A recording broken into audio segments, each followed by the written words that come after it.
প্রিয় দর্শক, যখন সারা দেশের মানুষ নারীর টানে ছুটে চলছে, পরিবারের সঙ্গে ঈদের আনন্দ ভাগাভাগি করার প্রস্তুতি নিচ্ছে, তখন একদল মানুষ ঠিক তার উল্টো পথে হাঁটছেন। তারা ছুটছেন ব্যস্ত মহাসড়কের দিকে, যানজট সামলাতে, মানুষের নিরাপদ যাত্রা নিশ্চিত করতে। তারা হলেন ট্রাফিক পুলিশ, যাদের ঈদ মানে দায়িত্ব, যাদের আনন্দ মানে মানুষের নির্ঝঞ্ঝাট বাড়ি ফেরানো। দর্শক, যখন শহরের রাস্তাগুলো ফাঁকা হতে শুরু করে, কর্মব্যস্ত নগরী ঈদের ছুটির নিস্তব্ধতায় ঢেকে যায়, তখন শুরু হয় তাদের কাজ। ঈদের দিন সকালে যখন অধিকাংশ মানুষ নামাজের জন্য প্রস্তুতি নিচ্ছে, ট্রাফিক পুলিশ তখন ব্যস্ত মহাসড়কে যান চলাচল স্বাভাবিক রাখতে সকাল থেকে রাত পর্যন্ত প্রখর রোদে, কখনো ঝড় বৃষ্টিতে দাঁড়িয়ে তারা দায়িত্ব পালন করেন, যাতে ঈদের আনন্দময় যাত্রা কারোর জন্য দুঃস্বপ্ন হয়ে না যায়। ঈদের দিনে অন্য সবার মতো তাদের মনেও বাসা বাঁধে একটাই ইচ্ছে, পরিবারের সঙ্গে কিছুটা সময় কাটানোর, বাবা মায়ের সঙ্গে ঈদের খাবার ভাগ করে নেওয়ার, সন্তানের হাত ধরে নামাজে যাওয়ার। কিন্তু তাদের স্বপ্ন স্বপ্নেই থেকে যায়।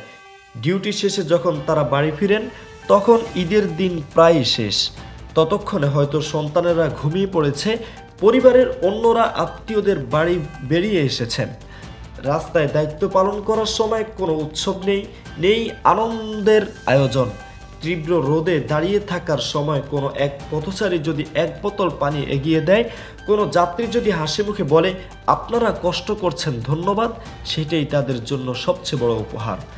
ট্রাফিক পুলিশের ঈদ মানেই মানুষের ঈদযাত্রা নির্বিঘ্ন করা।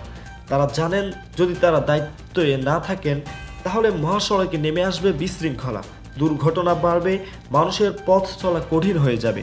তাই তারা হাসি মুখে কষ্ট স্বীকার করেন, কারণ তাদের আত্মত্যাগেই অন্যরা নিশ্চিন্তে পরিবারের কাছে পৌঁছাতে পারে। ঈদের আনন্দের পিছনে যারা নীরবে কাজ করেন, যারা নিজের পরিবার ছেড়ে লাখো মানুষের যাত্রা নির্বিঘ্ন করেন, তাদের আমরা কজন মনে রাখি। ঈদের দিন আমরা যখন পরিবারের সঙ্গে হাসি মুখে খাবার টেবিলে বসবো, তখন হয়তো কোনো এক ট্রাফিক পুলিশ দাঁড়িয়ে থাকবেন জনতার ভিড়ে, ব্যস্ত কোনো মোড়ে। আমাদের ঈদের আনন্দের জন্য তারা যে ত্যাগ স্বীকার করেন, তাদের সেই অবদান কি আমরা কখনো ভুলে যেতে পারি?